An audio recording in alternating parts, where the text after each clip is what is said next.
இந்த நாள் கர்த்தருடைய வார்த்தை யாக்கோபு 1:12 வாசிக்க கேட்போம்.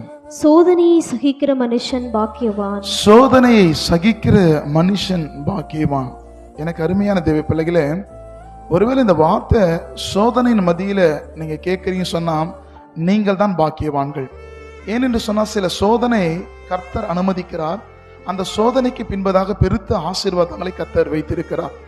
யோசேப்புடைய வாழ்க்கையும் யோபியுடைய வாழ்க்கையிலும் பல நெருக்கடியான சூழ்நிலையிலே அவங்க கடந்து வந்த பிறகு கர்த்தர் அவங்க இழந்து போன எல்லாவற்றிலும் கர்த்தர் ஆசீர்வதித்து அவருடைய தலைகளை கர்த்தர் நிமிர பண்ணினார். இன்றைக்கு சோதனையின் பாதையில நடக்கிற உங்களையும் நிச்சயமா உங்க சூழ்நிலைகளை மாற்றி உங்க தலைகளை நிமிர பண்ணுவார். கர்த்தர் உங்களோடு கூட இருக்கிறார். எதை குறித்தும் கலங்காதிருங்கள்.